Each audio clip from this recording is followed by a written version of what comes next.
Bienvenue sur Noir Célèbre, le podcast qui explore les grandes figures et les œuvres marquantes qui éclairent notre compréhension du monde. Aujourd'hui, nous plongeons dans un livre essentiel, Racisme, mode d'emploi, de Rokhaya Diallo et Virginie Sassoon.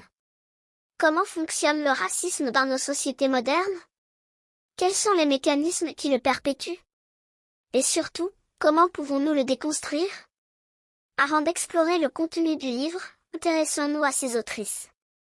Rokhaya Diallo est une journaliste, réalisatrice et militante française engagée sur les questions de racisme, de féminisme et d'inclusion. Elle est connue pour ses prises de position sans concession sur le racisme structurel en France. Virginie Sassoon est chercheuse en sciences sociales et spécialiste des représentations médiatiques.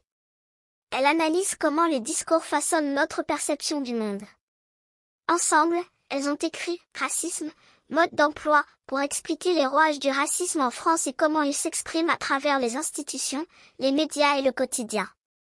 Le premier point clé du livre est que le racisme ne se limite pas aux insultes ou aux actes de haine individuels. Il est ancré dans un système global qui avantage certains groupes et en désavantage d'autres. Ce système se nourrit de stéréotypes et d'habitudes tellement normalisées qu'ils passent souvent inaperçus. Le racisme structurel est présent dans les institutions, emploi, logement, éducation, justice. Citation clé du livre.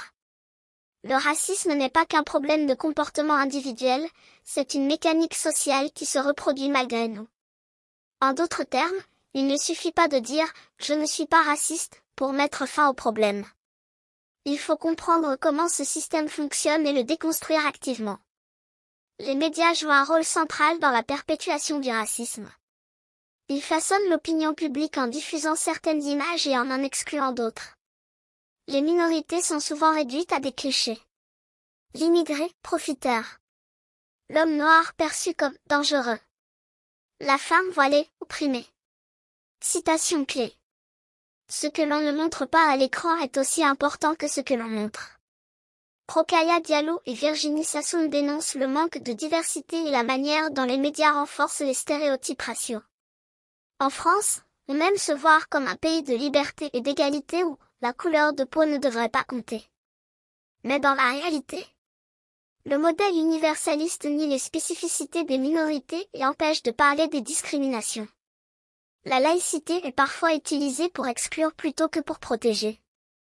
L'idée que tout le monde est traité de la même manière est un mythe qui empêche de voir les inégalités réelles. Citation clé. L'universalisme est souvent une manière polie de masquer les inégalités.